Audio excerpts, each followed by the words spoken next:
What's up, everybody? Welcome to a brand new episode of the Curfew Boys podcast. It's a cousin edition on this one. Myself, Sammy, with my cousin Chris. What's up, buddy? Now. Hey now, hey Um, now. Busy day, but been looking forward to this episode. Have the crazy cat running in the background, Mhm. so I apologize to the listeners if you hear anything. If you hear any Hopefully, purr, he'll cycle out if and get out of the zone quicker than expected. if you hear any purring or meowing, that's Chris. Anyway, are you enjoying this heat, by the way, in Montreal? Like it's like this heat wave that's just suddenly attacking us. I got a soccer game in about What? 2.5 hours, so Are we're you gonna have to figure it crazy? out. Oh Yo, yeah, drink it's gonna be a nice water, one. dude. Drink a lot of water. Like seriously, hydrate. I'm not kidding around. Not far. I got the Montreal Canadiens cup. I got the Gatorade bottle. They're both empty. So, Awesome. how about that? Awesome. Look, just a quick reminder to our viewers and listeners, please like and subscribe to our YouTube channel. It is free. Tell your friends about us. Listen to us on Apple Podcast, Spotify, or any podcast platform. I'm very excited for this episode, Chris. Like you know, and like the rest of the Curfew Boys know, we got a very special guest with us on this one. He is a two-time back-to-back OHL champion. He's been to the Memorial Cup twice, Memorial Cup finalist this year, goaltender for the London Knights, Michael Simpson. How are you, man? I'm good. How are you guys doing? Doing very well. Very good. Truly appreciate taking the time to chat with us. How's your summer treating you? Are you back home? Where are you at this very moment? Yeah, no, I just got back home 2 weeks ago. I guess being from St. Thomas, it's not too far for leaving London, but Okay. just got home and been kind of chilling for the last couple of weeks, and then getting back into the training this week. So it's been nice to kind of relax. Was able to go away on vacation, so Nice. that Where'd you was go? pretty fun. Down to the Dominican, to Punta Cana. There was like 8 or 9 of us from the team who went, so it was a good time, Man. and it was kind of nice Sure. to get away from hockey for a bit. Oh, I can only imagine, especially the season you guys had, and yeah, it's just, I think we'll get into that, but for sure it must have been well deserved, and I think any vacation down south with the boys has got to be a blast. Yeah, for sure. It was my first one, so it was a Okay. pretty fun experience, and Okay. but it was a good time, and it was definitely nice to be able to get away from hockey a bit. Like I said, Oh, I could only We imagine. have we have to know. We have to know what was the resort. I think it was the Baja Principe Esmeralda or something like that. So it was nice though. Like food was good. So that's what my parents were the most worried about. Yeah, I've never been honestly, and I think the typical one is like Cuba, and like the food in Cuba is like hit or miss, but like in Punta Cana, like a lot of people say food's pretty good too. I don't know where my girlfriend's been, but Chris, I haven't. Yeah, I was just down, Yeah, and I'm probably exactly. going down again. The girlfriend's already planning the trip for us. I just have to figure out the time. There you go. Excuse me. Jeez. Who's paying you up? No, I'm just kidding. Awesome. Well, look, Michael, for our viewers and listeners, you know, we obviously know you're a goaltender for the London Knights. We know how things went during the season, but how about you give us a brief introduction about who you are, where you're from, how your life started with the game of hockey, and especially the goaltender position. So take it away.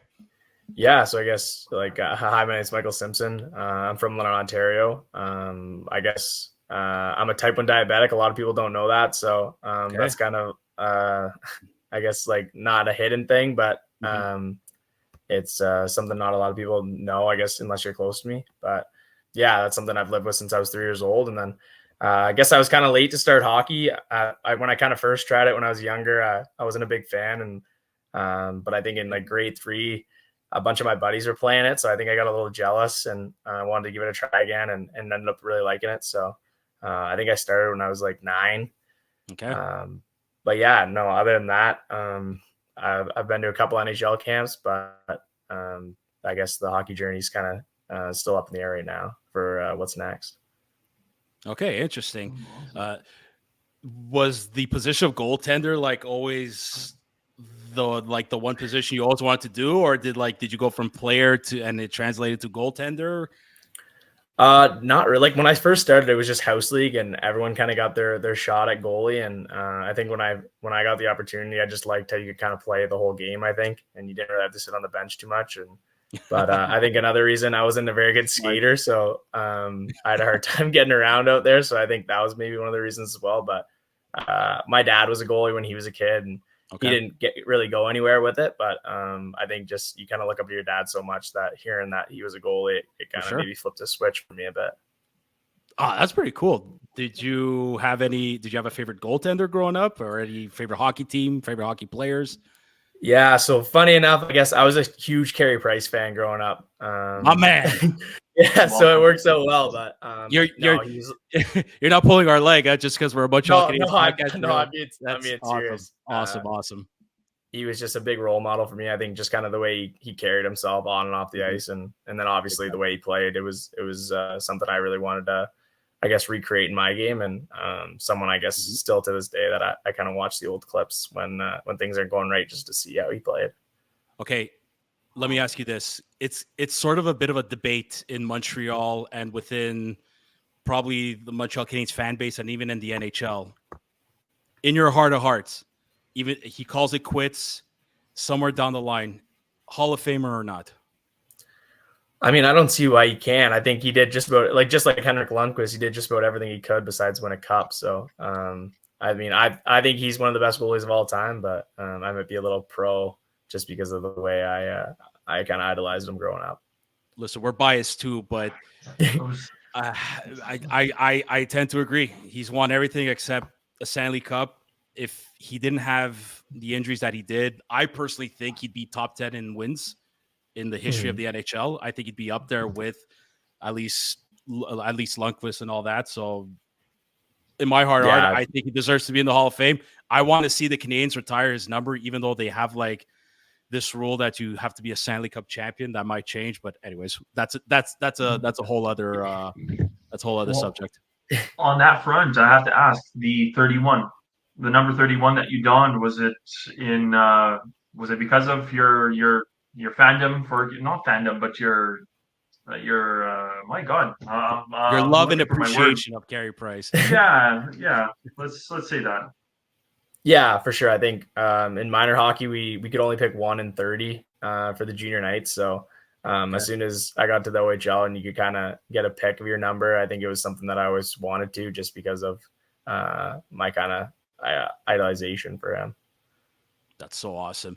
At one point, like throughout your young life, were you there thinking like, my God, I might have a good chance to get drafted and play in the OHL or any of the major junior leagues? Was the major junior leagues just your focus, or were you looking at colleges in the States side as well?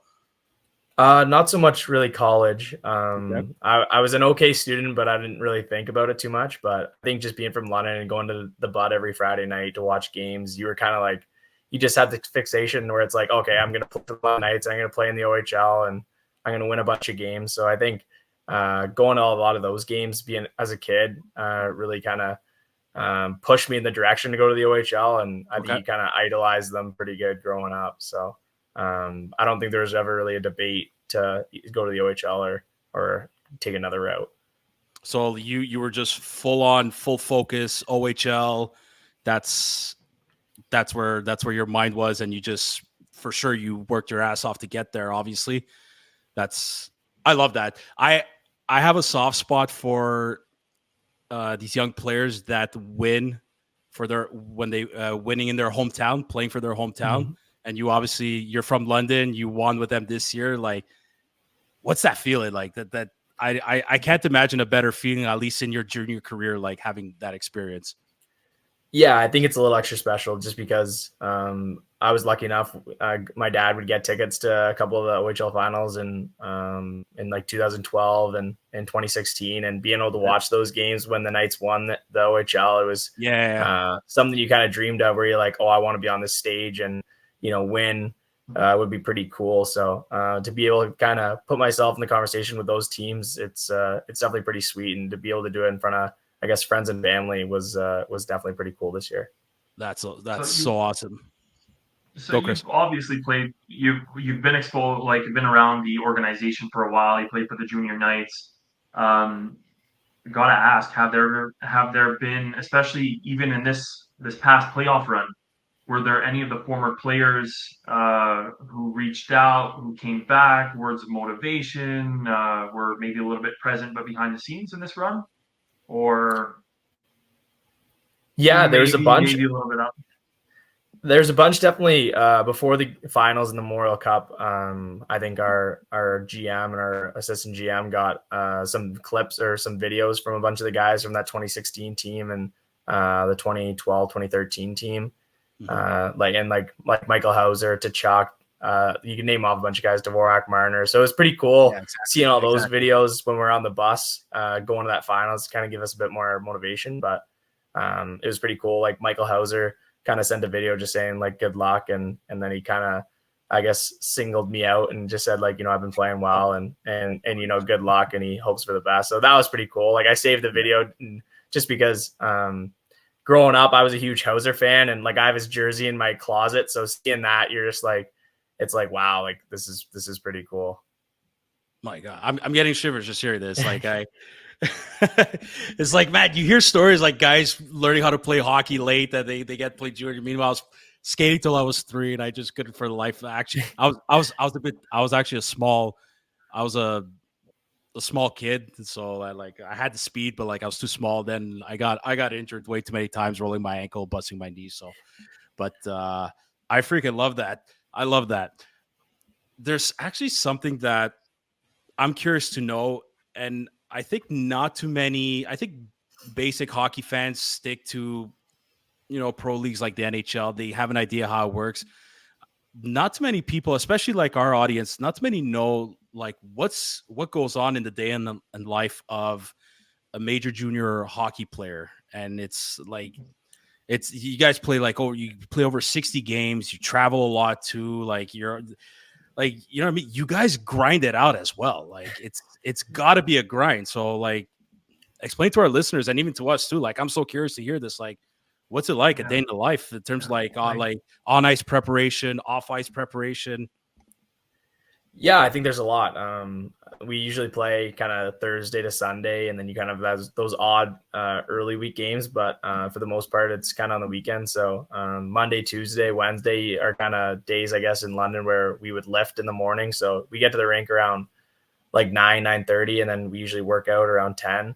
Mm-hmm. So you get in a lift, and then I guess we usually do video around 11, and then practice starts at 11:30, 11:45. So guys kind of have their own time to, prepare their bodies and stretch out and get ready for the ice. And then practice usually runs till about 1:30. So it's not as long as some people think. You're out there for like 3 hours, but we're lucky enough where it's like we got to keep the ice for most of the day, so guys can stay out and work on whatever they want after or before. And then I guess after practice, guys kind of, do their cool down and their recovery stuff at the rink, and, see our therapists and get work done and stuff. But then after that, you're out of the rink by like 3:00. So it's pretty nice where you kind of still have the afternoon, especially in the early part of the season. You can kind of play 9 holes after the rink, which is nice. So, that's pretty sick.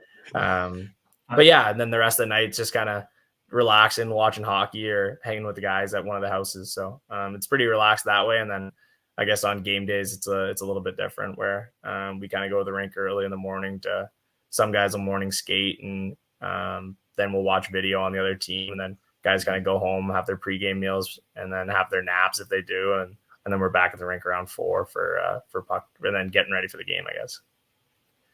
So awesome. There's a twofold question. Well, maybe not twofold question, but 2 separate questions. You opened up the door to it. Got to know how your golf game is.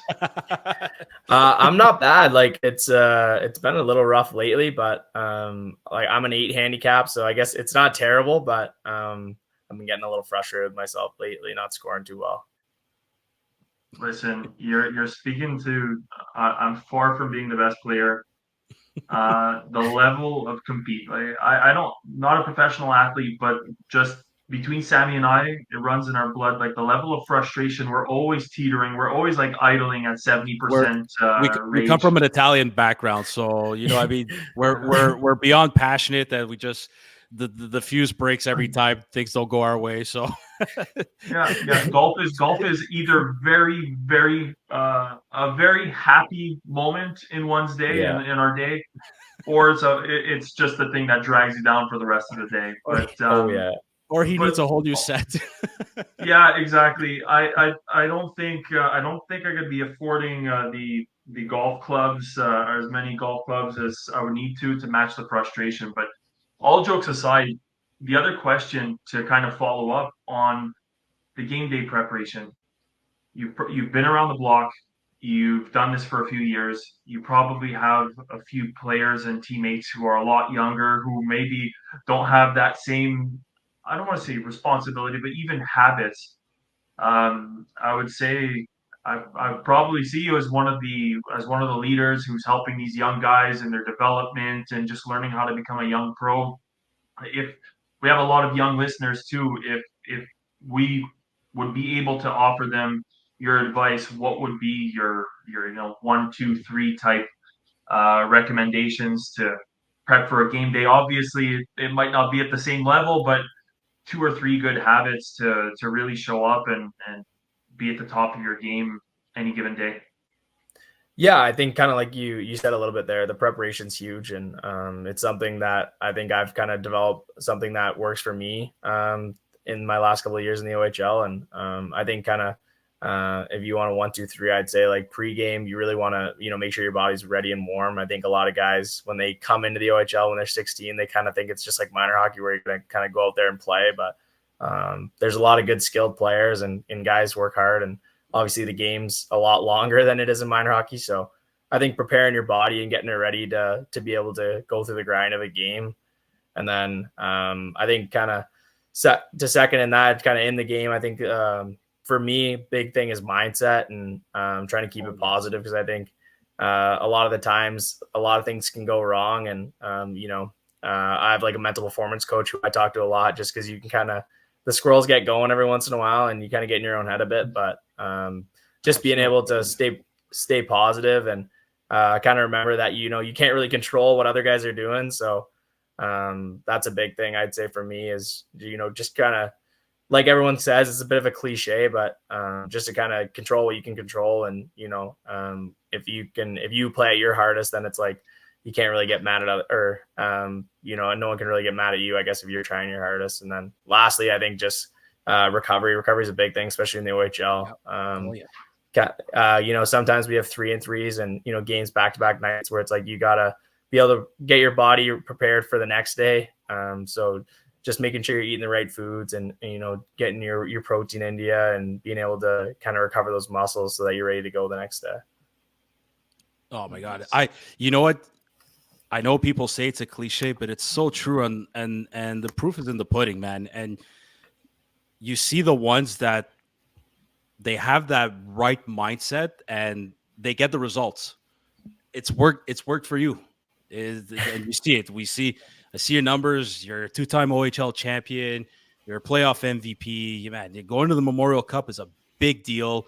And I like the fact that athletes now of all ages are a lot more open to it. And I just think that could open up the gate of a lot of these future talented players from no matter what sport. It doesn't even have to be a sport. It could be through all walks of life, man. I'm telling you, I totally agree with you. And like, it took me a while to really stay focused, stay in my head and control what you can control. And don't worry about outside noise, whether sometimes it's your own inner voice that could be considered outside noise, or it could be other external sources that you have you keep control your own thoughts and you stay that positive mindset, you could move mountains. And like take it from an old guy at the age of, I'm turning 36 in 2 weeks. You got it, man. You got it. You're on the right track, and you've accomplished everything you've had to accomplish in your OHL career. That's fantastic, dude.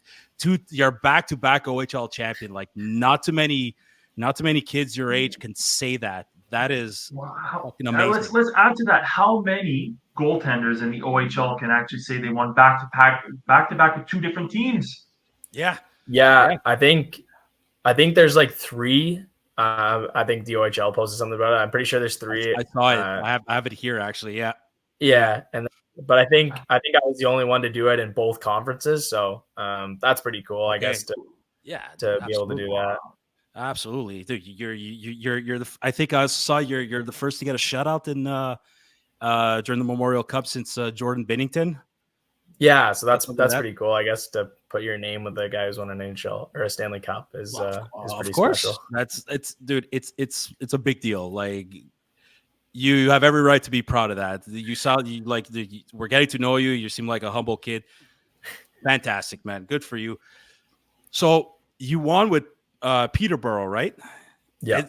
How crazy is it that you beat your London Knights a season ago? You beat them in the finals. You win the OHL champion. Then you win with the London Knights the next season. That's crazy. Pretty crazy. Like, yeah, I don't know how many times that's happened, but it was definitely pretty crazy. Obviously, playing London and but playing them in the finals. I think that was my second game I've ever played in the Bud. Was game 1. So you have all those emotions from family and friends there watching you, and obviously playing in the Bud. It's a pretty special place to play junior hockey. So it definitely gets you fired up. But being able to beat them was pretty nice because I trained with a lot of guys on that London team in the summertime, and I didn't really want to hear it from them every day that they beat me. So I guess there's that little extra motivation to win, but I think it was definitely pretty special to be able to win against my hometown team, and then I guess win again with them. And let's add the cherry on top. You were named, please correct me if I'm wrong, but you were named playoff MVP, right? Yeah, I was lucky enough to win it. I think there was a lot of guys on our team who could have won that, but definitely honored and super, I guess, happy in a sense that you won it. But just really can't thank everyone enough for our D did a great job clearing lanes in that series and making it easier on me. So I was lucky enough to have a couple of big performances to help us win, but I think it was a team award more or less than just myself. That's so awesome. That sounds like the stereotypical hockey interview, not giving one enough credit. Look, you don't have to say it, but honestly, utmost deserved award and well done on that front. And you know what? Maybe we're going a little bit off topic, but there was one individual that I was curious to know a little bit more about in the run and everything. What's it like under Dale Hunter? Yeah, Dale was awesome. I think, going to a lot of games, you kind of see he's pretty stone cold faced, I guess, a bit on the bench watching the games. You're like, oh, like, is he like just like that all the time? And then when you meet him, he's the nicest guy ever. I mean, you watch the videos of him when he played in the NHL and you'd think he was this big, bad, tough guy, but you meet him and he's a great guy and he likes to have a lot of fun. And we'd always call him like cute because when he smiles, it's so funny and you wouldn't really expect it from him. It's so true. Yeah, he's got quite the smile on him. My God, it's so funny. This season, like I do the best I could to really like watch junior hockey, not just in the CHL, Canadian Hockey. I did a lot of back and forth between CHL and NCAA. You hear a lot of stories about how great coaches are in college, like Tony Granato, Jay Pandolfo, who coached Lane Hutz and all that. But man, then you hear about Dale Hunter and like correct me if I'm wrong, but he's been an absolute staple. It looks and seems like he's built such a winning culture for that club, and like I can only imagine. Like I'll ask you this as well, like what kind of influence has he been on like for everyone in the team or even for you yourself as a young growing man in your young career?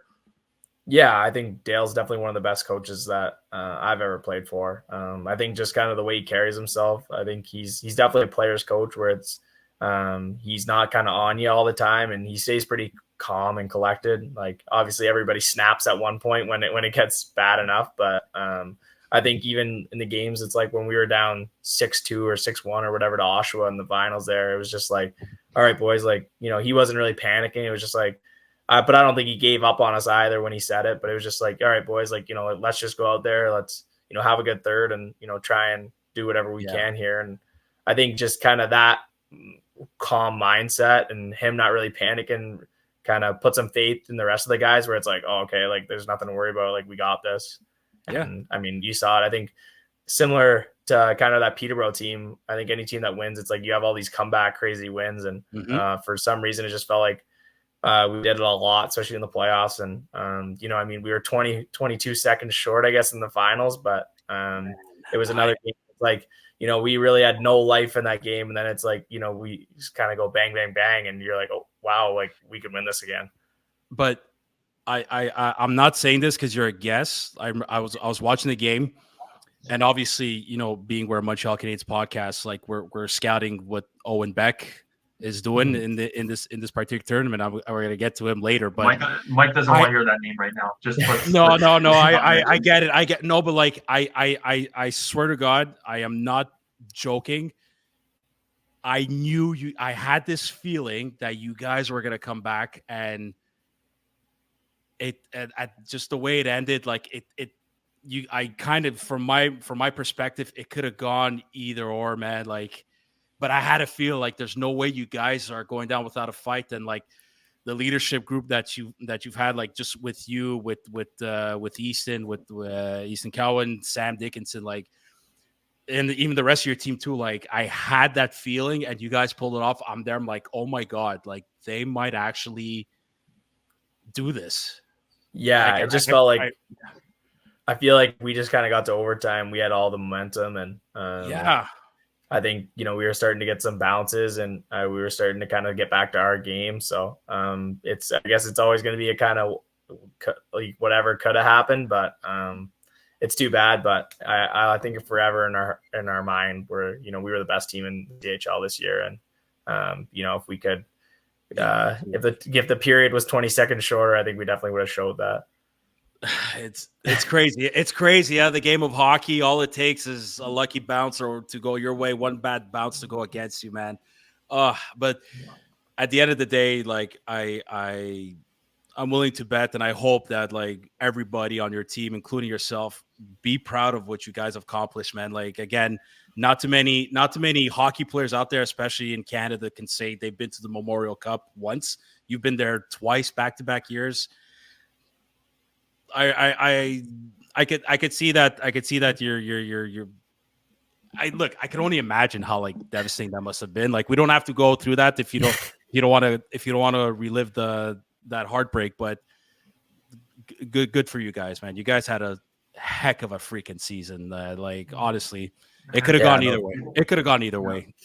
Yeah, no, thanks. I think the big thing with it was just, obviously in the moment, it's pretty bitter when, you're in the dressing room getting unchanged, and that's kind of, that's your last game. But I think looking at it now, everything happens for a reason, and, we're still champions, so no one can really ever take that away from us. But I'll forever, I think, kind of believe that, everything happens for a reason, and, maybe the guys on this team are meant for something a little bit more than just a Memorial Cup.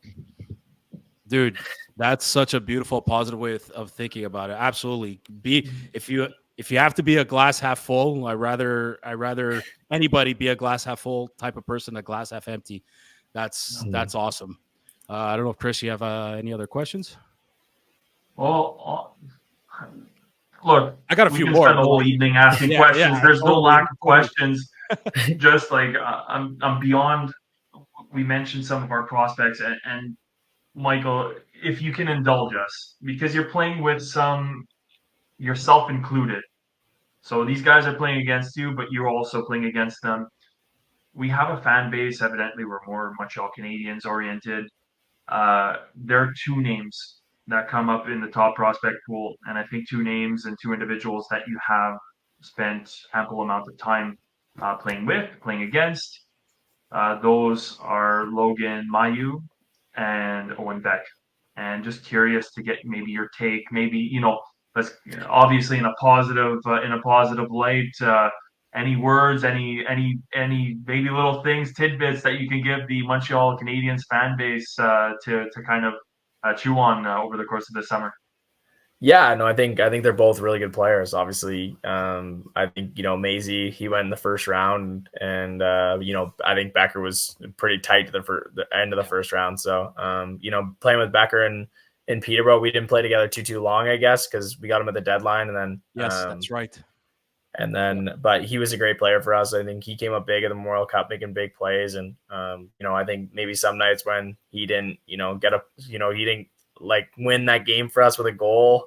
He was, making big plays defensively or, kind of throwing his body around. So I think he's one of those guys where maybe the production, he wasn't as high in Peterborough, but, he did other things to, help us win every night. And obviously, want to congratulate him on winning the Memorial Cup. It's too bad it was against us, but happy for him that he was able to do it. And Maisie, he's a great guy. I played against him growing up all the time because he's from Windsor, so kind of used to that bomb he's got. And then obviously seeing it a lot in the finals last year. He's got a great shot, and I think he had a hell of a year in Laval this year. So. I'm interested to see, I guess, how he does. And but no, I think they're two really good players, and they should really help Montreal out in the coming years. Oh, that's awesome. Well, Chris and I and other members of this podcast, like we've gone a few times to Laval Rocket games, and like it was great to see the progression he had this season. Like obviously his first year pro, like you could tell the nerves a little bit were kicking in, but man, at one point when he was becoming the top rookie defenseman in the minors, like that's got to count for something. Like he's a big kid and he's got a lot to learn, but he's got the right attitude. He played the final game in Montreal. He got an assist, so like that's pretty cool to see. And a lot of us were excited to see Owen Beck most likely start in Laval. You never know what could happen in training camp, but we're excited. So. But thanks for providing some of that insight. That's we're excited. But that's the thing about Habs fans. We put a lot of these are the best prospects ever. Like we're just such a passionate fan base. Like I'm sure and you can obviously tell. But no, we're excited for these two to really hopefully see them get a permanent spot on the Montreal Canadiens roster. So. But that said, we didn't even ask. You obviously were a big Carey Price fan growing up, but I imagine your team to be Toronto. No, I was never really a big Toronto fan. Extra checking off all the boxes. I think you're gonna have followers. Like you're gonna have a lot more followers after this episode. Yeah, I was so worried. I was so worried that you're being in London, like you're close to Toronto. So okay. Sorry, keep going. Yeah, no, I was never really, I guess I never really had like a big, I was never like a diehard fan for anybody. I mean, obviously really liked Montreal when Price was playing just because, you want to watch, and then they were fun to watch because, they had a couple of really good years. And, but yeah, no, I haven't really, I guess, really latched on to one team. So, hopefully you can kind of get signed by one, and then there we go. But, for now, I like watching a couple teams. Like I more or less watching good goalies. Like Florida's been fun to watch just because I think the way they play, and then obviously Bobrovsky's been lights out. And then I really like Dallas as well, just because of Ottinger. So yeah. And then I mean I like Joseph Woll on the Leafs, so I'll tune into a couple games, but they're a little painful to watch at times. Man. I think a lot of Leafs fans knew when Woll was out for that final game, the Game 7 against Boston. Yeah. I think everyone was like, oh, I think they knew, and imagine they took it into overtimes. They did. So, but I like Ottinger. I actually bought his rookie card off of Amazon, off of eBay like last year. Believe it or not. Yeah. Dude, Bobrovsky, he's. If Florida wins it tonight, he's winning the Conn Smythe. I called it at the beginning of the series, and he take away what happened Game 4. Doesn't matter. He's allowed one bad game. That's like the only bad game they've had this entire Stanley Cup playoff run. But he's outstanding. He's unreal. Yeah, no, he's been lights out, and it's been so fun to watch, especially as a goalie, I guess. He just makes it look so easy, I guess, at times where it's just fun to watch. Yeah, and I actually thought Ottinger was going to lead Dallas to the finals this year. I had put them in the finals with who did I have initially? For some reason, don't ask me why, I thought Carolina was going to make it. I You thought had I thought Carolina like I did. oh no, I had Carolina versus Colorado. That's true. But Yeah, but I then had Carolina, Edmonton. yeah, but when Colorado got eliminated, I really thought Dallas was going to make the finals because of Ottinger. Yeah. No, I had Dallas Rangers, and Okay. it was I guess pretty tight, but I thought Shesterkin was left hung out to dry like towards the end. yeah, he was so good too. So it'll be interesting to see what I guess those teams are doing coming up, because they definitely got the goaltending. So on that front, obviously you mentioned, I can't say it enough. I just want to remind the fans every few minutes that you're a Carey Price fan, just to be sure that it sinks in. But at this point in time, do you have a goaltender that you maybe, like you said, you named off a few players. You love watching Florida. Florida, my God, like what they're doing, which is incredible. But do you have a one, two, or even three goaltenders, or even doesn't matter the number, but do you have a goaltender or two that you have top of mind that you try to model your game after more and more at this point in time, who's playing in the NHL? I think Joseph Wall was a big one, which is going to probably suck for a couple of Habs fans. But I think just the kind of when he was at the beginning of the year before he got that ankle injury, he was someone that I really wanted to model my game after. I think he was a little bit more athletic than Price, but similar kind of attributes where he was just kind of calm and, made stuff look really easy just because of his demeanor and his positioning. So I think he was a guy that I really like to watch. And then I think it's hard not to try and model your game after Bobrovsky, seeing him succeed so much. Totally. But like, it's so funny. A lot of analysts and like even a lot of Toronto fans too were saying like they were so excited about Joseph Wall because they're there like he looks like Carey Price. And we bash Leafs fans all the time just because it's fun and funny, but I'll give credit to them where it's due. They have a huge amount of respect for Carey Price. I'll give them that. So, but yeah, we were fortunate that you two growing up, you were watching Price. Like Carey Price has been. I've started watching hockey since 2002. That's how old I am. I'm basically a dinosaur now. But like when Price broke in the league, and like he's been my favorite goalie like ever since. And just it's. Oh my God, it was a heartbreak watching them lose the way they did against Tampa Bay, but Tampa was far too superior, and Vasilevsky was just like the guy. He was so lights out. He looked like he could just fall asleep in net and he'll stop everything. There's like that Tampa team was just on a whole other level. But do you think they're gonna close it out tonight, the Panthers? I think it's tough to lose in your own barn in Game 6. I mean, I guess both our finals, it was the same thing where it's like you're up 3 or you're up 3-1 or more or less, and you lose Game 5. Yeah. Or I think that what are they? They're Game 5 now. I guess so Game 5 tonight. That's one right. More game, but it's just tough to. I think it's tough to win on the road unless it's like a do or die. But losing at home, I think it's even tougher. Especially their fans have been so wild and they've been playing so well at home. I can't see Florida repeating another Game 4. I can't see them getting blown out like that. Like Paul Maurice will not allow that. Like there's no way. Yeah, I think just their structure and the way they play, it'll be hard. But I think Bobrovsky's probably gonna have his best game of the playoffs too, just because I think usually guys kind of bounce back pretty good when they get yanked. Totally. Oh, I totally agree with that. Chris? No, I have two more questions, and they're completely off topic. We're talking about sports predictions. I got a soccer ball sitting behind me. I'm the most. I always laugh about this. Sammy always laughs about it. I never got into hockey extremely competitively. That's a shame. I'm like 6'3", 225 pounds. I am built to play hockey. Yeah. And instead I played soccer. I am the toughest soccer player that you're going to come across. But all that to say, are you watching the Euro, or is that just something that's completely nothing? Not really. Like I'll see a little bits, I guess, highlights more or less, but I'm not a big I don't not like soccer, but I'm not a big soccer watcher. Okay. But 2 years ago we watched the World Cup a lot in Peterborough.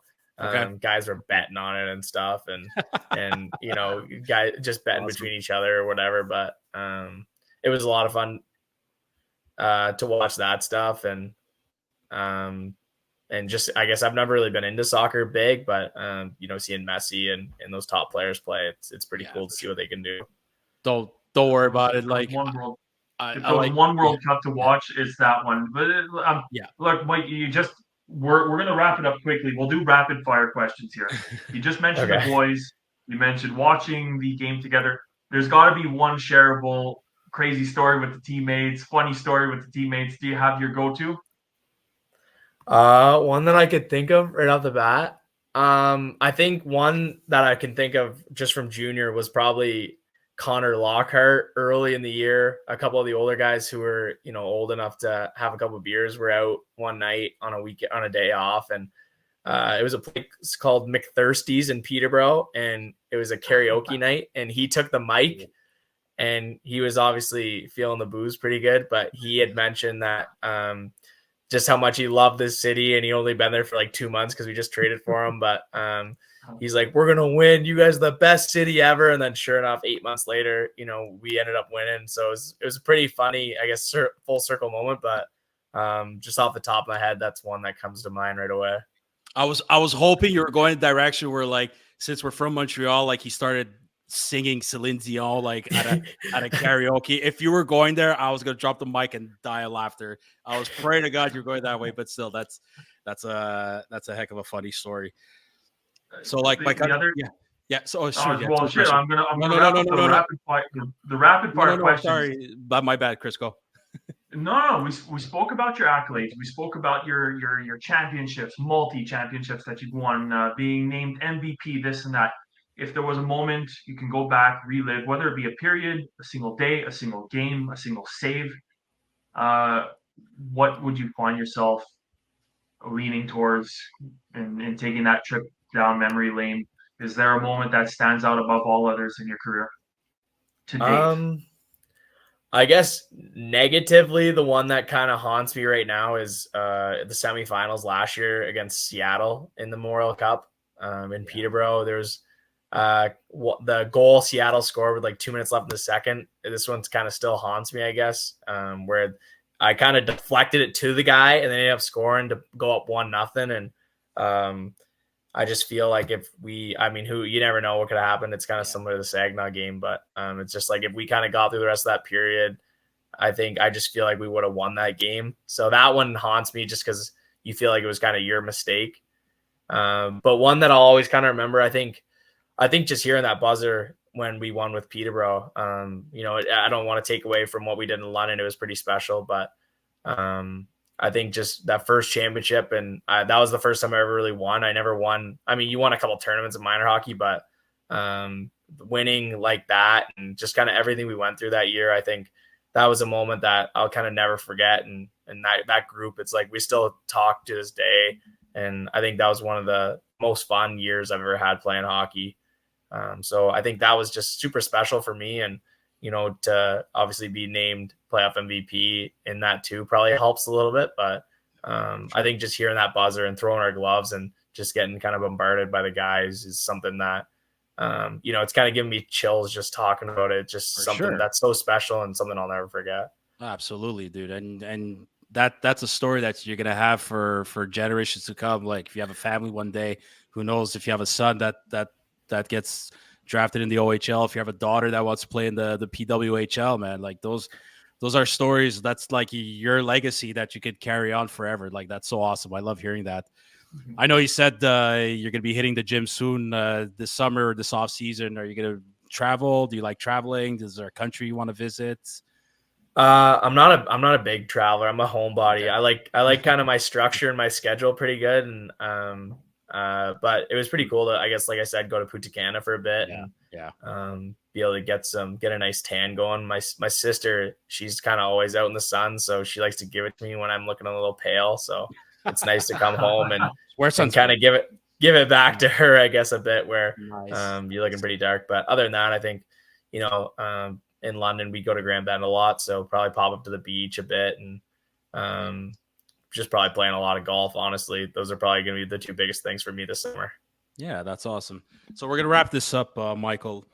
You talked to us a lot about your time in your junior career. What's what's next for Michael Simpson? What are your next goals right now? What are you 1000% focusing on? Like laser focus, killer instinct mode. Tell us. Yeah, I guess right now it's kind of up in the air still, which is tough. I mean, a lot of people have been asking me, even Knights fans, kind of out and about when I'm out and about in the city, kind of stopping you and going, "Oh, like what are you doing next year?" And so, I mean, obviously the goal is to sign pro somewhere. I think that's kind of the number one goal is to get that pro contract and be able to kind of continue my hockey journey and obviously my dream of playing the NHL. So that's kind of the focus number one, and I think that's why kind of getting back in the gym and skating and working out so that you're ready to go if that deal comes knocking. You got the yeah. Sorry, Chris, go for it. Well, might that be something on the? Don't have to divulge anything. Just blink or wink if there could be something in the works to give fans hope, especially the London fans. Hopefully, we'll dial into that crowd too and get them listening to our podcast. Yeah, I think there's definitely something in the works right now. Just trying to kind of figure out a couple of things, but I'd say we're trending in the right direction for that stuff. Beautiful. Awesome. I'm Couldn't so be happy happier for you. Honestly, Michael, look like I don't mean to guess your age, but I imagine you're at the age of 21. You're 21 years old. Yeah, I'm 21. Yeah. So dude, Come on, Sam. Let's not pretend we just go into hockey DB. His birthday's there. His weight. I love that. We can have his favorite recipes in about 5 minutes. True. Let's just call it as it is. I haven't blocked. That's why I have it here. But like hockey DB is like the hockey player's CV. It's like it's so awesome. Oh yeah. I love that website. No, Michael. Honestly, like all of your accomplishments, they've happened for a reason. I refuse to believe they happened by fluke. It happened because you worked your butt off and you're going to continue to work your butt off. You sound like a real humble kid, but you're confident. You know what you want. You're going to stick to it. Don't take it from me. Don't stop. Like it took me, you can even ask my cousin, Chris. It took me 10 years to get into the career I wanted to get at like a full-time basis, full-time salary, pension, all that. It took me 10 years. And I understand life. He's a firefighter, just to fill the gap. Yeah. It took me 10 years to get hired it was my dream job to become a firefighter. It took me 10 years, dude. Don't quit. Take it from me. There's a lot of guys. I understand hockey and civil service are two completely different things. But at the end of the day, it's like you said, it's that positive mindset. It's that mental focus, that mental sharpness, the work ethic. You got it, man. You fucking got it. Excuse my language. So don't quit. Don't give up. I'm sure your representation are working nonstop. But you said you're trending the right direction. We're so happy for that. So happy to hear that for you. Don't quit. We'll use Arbor Jack guy within the Montreal Canadiens organization. Yeah. Like look at him. Never got drafted. I'm sure we all know his story. If it could happen to him, it's gonna happen to you, man. You got it. You got something. No. Like you said it earlier. There's got to be a reason. There's a reason why things don't happen a certain way. You got something good is coming for you, bud. You got it. Yeah. No. Thanks so much. Is there anything else you want? Is there something you want to ask us? Well, just to add to that point, take the hockey world by surprise. I think that's a Marty St. Louis. That's what his mother said to him. The chance is probably going to come. You have everybody behind you. You have 2 additional people along with the 4 guys who are in the background somewhere who are dying to listen to the episode. They just were unfortunately unable to be here, but you have so many people behind you. You've got everything going for you. You've won at just about every level, and Sam and I think will be not the first to say it, far from the first 2 people to say it, but we'll be right behind you and cheering when that moment comes and when you get your opportunity, and can't wait to follow what we hope and believe can be a beautiful professional career. Yeah, no, thanks so much, guys. I really appreciate it. That's awesome. Is there something you'd like to ask us? Did you want to interview us for 2 minutes? Yeah, no, not really. Anything comes to mind right now, I guess. It's all good. It's all good, man. Michael, truly, truly appreciate your time, man. Enjoy the summer. Keep training. You got this. But yeah, just enjoy. Life is good. Life is good. Yeah, no, thanks so much, guys. Thanks for having me on, and go Habs, I guess. Yes, we'll see, man. We're excited. We're excited for this draft, man. Like we have, I have no fucking clue where they're going. I know they interviewed, they brought out a bunch of kids for dinner. They brought your teammate Sam Dickinson out for dinner too. I have no idea where this organization, like, we all think, we hope they go in a certain direction, but like this management group is just, they're playing mind games with us. Like I don't know. I really don't know anymore. Yeah. So awesome. Yeah, no, it'll definitely be interesting to see kind of what's next for Montreal. Awesome. Chris, anything else? One last thing? Just from the bottom of our hearts, thank you very much for taking the time. Amazing interview. I think a lot of people are going to have some wonderful feedback, and more. Forget the Montreal Canadiens. As long as you're a fan of the Curfew Boys, we're happy. We're fans of you, and go get them, man. Yeah, no, for sure. Thanks so much again, guys. Awesome. So this episode, once again, on YouTube, please click like and subscribe. Support Michael Simpson. As always, kid's got a bright future. All episodes on Apple Podcasts, Spotify, Google Podcasts, any podcast platform. We are on Twitter. We're on Instagram. I think we're on Facebook. I think we're on TikTok. Any social media platform, we're there. Mike, do you have any social media platforms too? Are you on Instagram? Yeah, I got Instagram. It's just my name, double N at the end of Simpson, and then 31, I guess, if people want to send a follow. There you go. Awesome. Mike, thanks a million once again to our followers and listeners. Thanks so much for tuning in. All the best, Mike. We will continue to support. We will keep in touch, and enjoy the playoffs. Enjoy Game 5, everybody. Mike, enjoy the game. Enjoy Game 5 tonight. Awesome. All right. Good night, everybody.